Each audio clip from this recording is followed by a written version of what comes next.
மேற்கு வங்கத்தில் வாக்காளர்களின் பார்வையில் மிகப்பெரிய வாக்காளர் தொகுதி ராஜவம்சி சமூகத்தினுடையது. வங்கத்தில் உள்ள மொத்த வாக்காளர்களில் சுமார் 18 முதல் 20% வரை ராஜவம்சி சமூகத்தைச் சேர்ந்த வாக்காளர்கள் உள்ளனர். குறிப்பாக வடக்கு வங்கத்தில் இந்த சமூகம் பட்டியல் சாதிக்குள் வருவதால் பல சட்டமன்ற தொகுதிகளில் இந்த சமூகத்திற்கு கணிசமான செல்வாக்கு உள்ளது. நாங்கள் தற்போது இருக்கும் மாதா பங்காவில் சுமார் 40% ராஜவம்சி சமூக வாக்காளர்கள் உள்ளனர். மேலும் இந்த வாக்காளர்களின் முக்கியத்துவத்தை இதிலிருந்து புரிந்து கொள்ளலாம்.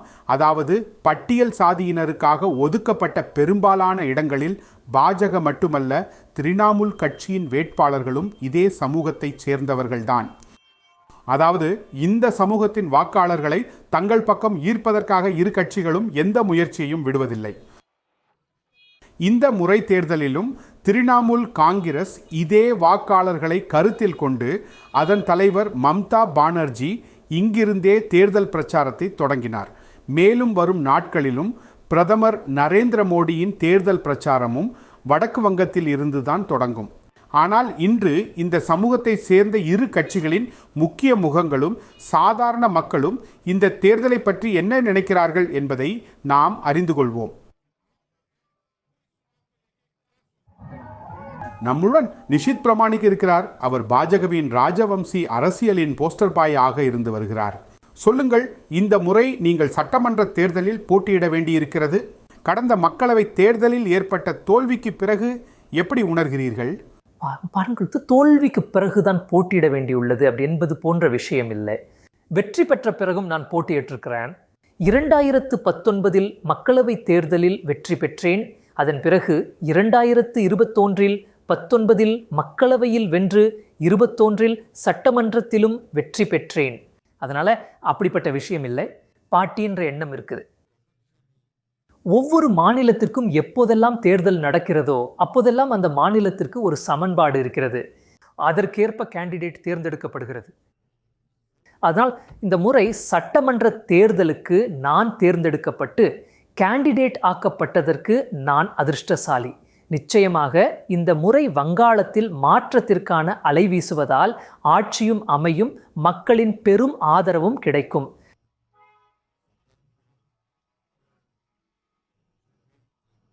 ராஜ்பன்சி சமூகம் வங்காள அரசியலில் மிகப்பெரிய ஓட் பிளாக் ஆகும். மேலும் பிஜேபியின் மடுவா ராஜ்பன்சி கூட்டணிக்கான போஸ்டர் பாய் ஆக நீங்கள் இருந்துள்ளீர்கள். ஆனால் இப்போது நாங்கள் பார்த்தோம், குறிப்பாக மக்களவை தேர்தலில் இந்த ஓட்டு வங்கியில் விரிசல் ஏற்பட்டுள்ளது. ஏன் அப்படி? பாருங்க, விஷயம் அப்படி இல்லை. ஓட்டு வங்கி பெரியது. ஏனென்றால் 2019 எங்களுக்கு கிடைத்த ஓட்டை விட 2024 பல மடங்கு அதிகமான ஓட் கிடைத்தது. ஆனால் காங்கிரஸ் மற்றும் டிஎம்சி, சிபிஎம் மற்றும் பிற பார்ட்டிகளின் ஓட்டு நீர்த்து போன விதமும் அதனுடன் அதிகாரிகளின் நாச வேலையும் இதன் காரணமாகவே நாங்கள் இங்கு தோல்வியடைய வேண்டியிருந்தது. மேலும் ஏறக்குறைய ஊடுருவல் நடந்த விதமும் போலி வாக்காளர்கள் அதிகரித்ததும், அதாவது 2019 மற்றும் 2024 இந்த 5 ஆண்டுகளில் இங்கு முஸ்லிம் ஓட்டுகளின் சதவீதம் கிட்டத்தட்ட 15 முதல் 16% ஓட்டு வரை இவர்களுக்கு அதிகரித்து விட்டது. அதனால் எல்லை வேலியிடப்படாமல் இருப்பதால் அங்கிருந்து ஊடுருவல் நடந்தது இயல்பானது. அல்லது மாவட்ட ஆட்சியர் மற்றும் பிற அதிகாரிகள் ஒவ்வொரு 6 மாதத்திற்கும் போலி வாக்காளர்களை வாக்காளர் பட்டியலில் சேர்த்துள்ளனர்.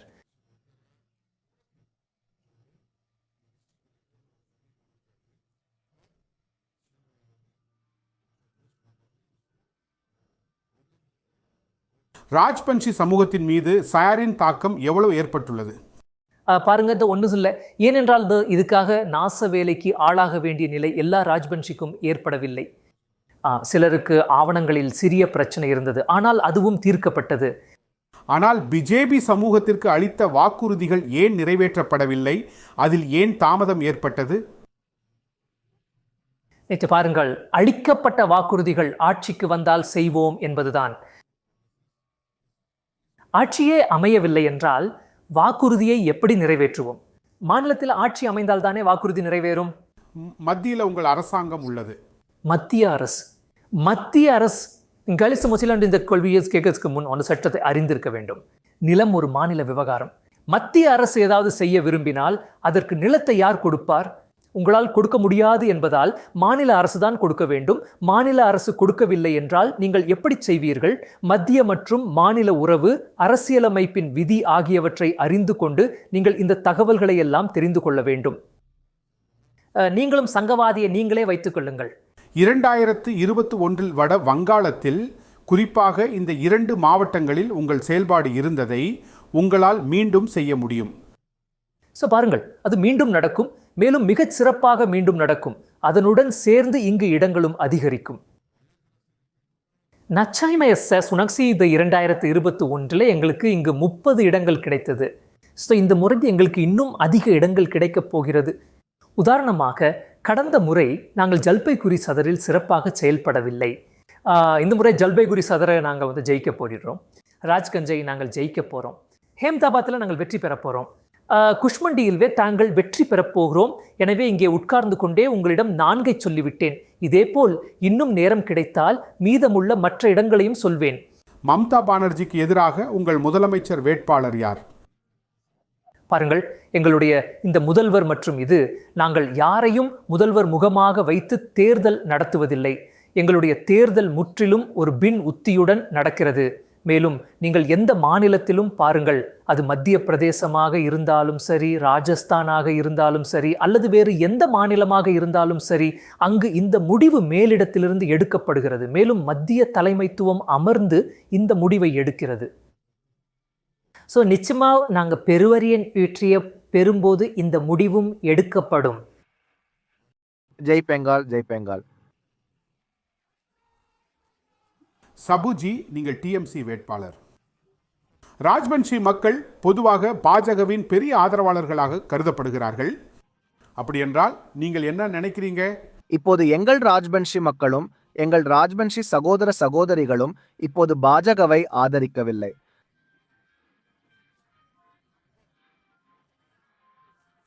அதிகமாக எங்களுக்கு ஆதரவளிக்கிறார்கள். எங்கள் கட்சிக்கு ஆதரவளிக்கிறார்கள். ஏன் ஆதரவளிப்பார்கள்? எங்கள் மாண்புமிகு முதலமைச்சர் இருக்கிறார். அபிஷேக் பானர்ஜியும் இருக்கிறார். எங்கள் அரசாங்கம் ராஜ்பன்ஷி மக்களுக்காக நிறையவே செய்திருக்கிறது. பஞ்சானன் பர்மா பல்கலைக்கழகமும் இருக்கிறது. கோஸ்பிஹார் பஞ்சானன் பர்மா பல்கலைக்கழகம், அதில் நான் தான் இருக்கிறேன். அதன் பேராசிரியர் இருக்கிறார்.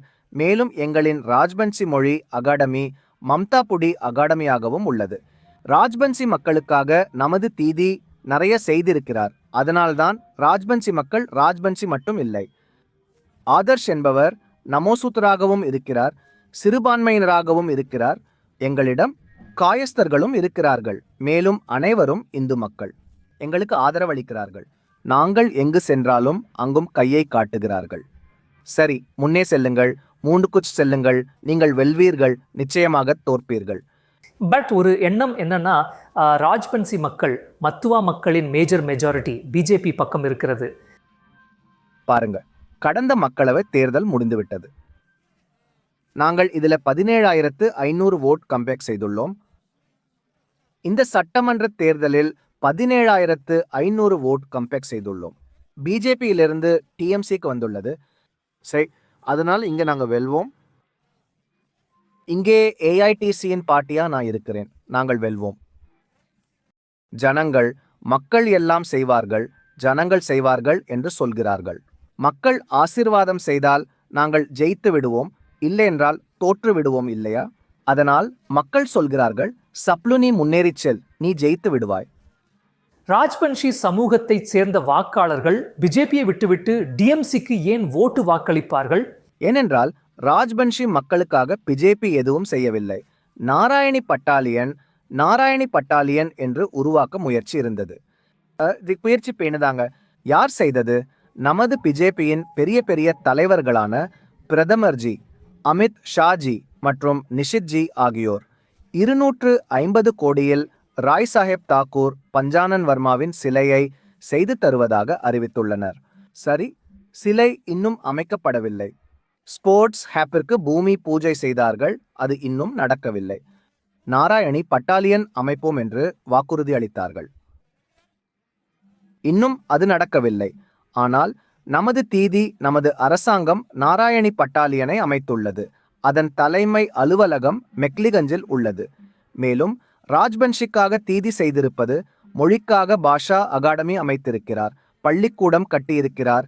200 ராஜ்பன்ஷி பள்ளிக்கூடங்கள் கட்டியிருக்கிறார். சரி, மற்றும் ராஜ்பன்ஷி வளர்ச்சி கலாச்சார வாரியத்தை அமைத்திருக்கிறார். ராஜ்பன்ஷி மக்களுக்காக எல்லாமே செய்திருக்கிறார். ராஜ்பன்ஷி மக்களுக்கு மட்டும் இல்லை, மற்றபடி இருக்கும் மற்ற மனிதர்கள், பழங்குடியினர், சமூகங்கள் என எல்லா சமூகத்திற்காகவும் நமது தீதி எல்லாவற்றையுமே செய்திருக்கிறார். அதிகமாகவே லக்ஷ்மீர் பண்டார் கொடுத்துள்ளார். மோடிஜி என்ன சொன்னாரு? சகோதர சகோதரிகளே, எங்களுக்கு ஓட் கொடுங்கள் என்றார். நாங்கள் வெளியிலிருந்து கருப்பு பணத்தை கொண்டு வருவோம். உங்கள் ஜன் தன் திட்டத்தில் 0 அக்கவுண்ட் திறக்கப்படும். அதில் 15 லட்சம் போட்டு விடுவோம். நாங்கள் மக்களிடம் சொன்னோம். எங்கே கிடைத்தது? சொல்லுங்கள். இதுவரை 15 லட்சம் கிடைத்ததா? இதுவரை கிடைக்கவில்லை. இந்த ஏமாற்று வேலை. கேஸ் சிலிண்டரின் விலை மிகவும் அதிகரித்து விட்டது. கள்ளச்சந்தை நடக்கிறது. எல்பிஜி கேஸில் நடக்கிறது. பாருங்கள், நீங்கள் பண மதிப்பிழப்பு செய்தீர்கள். 1000 கோடி ரூபாய் செலவு செய்துள்ளார்கள். எங்கள் மக்களுக்கு ஒன்றுமே செய்யவில்லை. இந்த நாடு தற்சார்புடையது அல்ல என்று நான் கூற விரும்புகிறேன். இந்த நாடு சுய விற்பனைக்கானது. மோடிஜி நம் நாட்டை விற்றுவிட்டார். என்ன நடக்கும் என்று சொல்வது கடினம். மக்களோடு இருக்கிறார்கள், அதனால் ஓட்டு இருக்கிறது. மக்களுக்கு மேலே மோடி இருக்கிறார். யார் சோதிக்க முன்னிலையில் இருக்கார்? திரிணாமுல்லா அல்லது பிஜேபியா? திரிணாமுல் இருக்கு, பிஜேபியும் இருக்கு. ரெண்டும் தான் இருக்கிறது. யாரும் யாருக்கும் சளைத்தவர்கள் இல்லை. இரண்டும் சமம்தான். மக்கள் யாரை தேர்ந்தெடுக்கிறார்களோ அவர்தான் தேர்ந்தெடுக்கப்படுவார். பட் நீங்க என்ன நினைக்கிறீங்க, என்ன விரும்புறீங்க?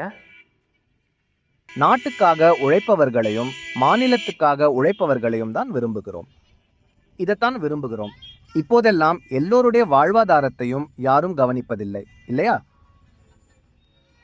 மத்திய அரசும் இல்லை, மாநில அரசும் இல்லை. முக்கியமான விஷயமே அதுதானே.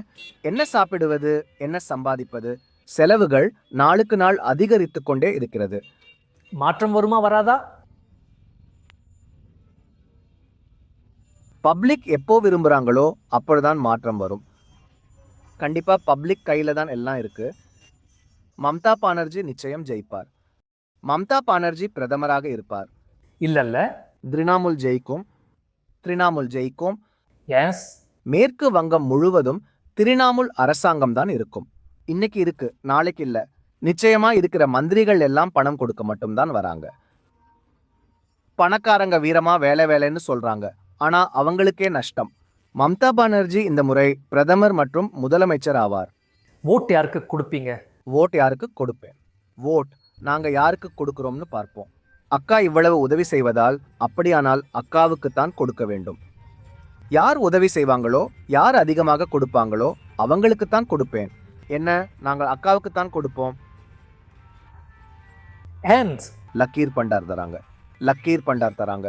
இடையில பசங்களுக்கு ஜுவர் சாதி கிடைக்குது, கொடுக்க வேண்டியதுதான். ஆனா ஓட்டு யாருக்கு கொடுத்தேன்னு சொல்ல முடியாது. ஆனால் லக்கீர் பண்டார் கொடுப்பது எங்களுக்கு உதவியாக இருப்பதால் இவ்வளவு பேச முடிகிறது. அந்த பணத்தை வச்சு என்ன படிங்க? வேலைக்கு பாம்பு பயன்படுத்துகிறேன். பிள்ளைடுன்ற படிப்பு வேலைக்கு ஆயிருது. எங்கள் உலக காரியங்களுக்கு பயன்படுகிறது. நல்ல காரியத்துக்காக இல்ல, பணம் கெட்ட காரியத்துக்குத்தானே பயன்படுகிறது. நல்ல காரியத்துக்காக பயன்படுவதில்லை.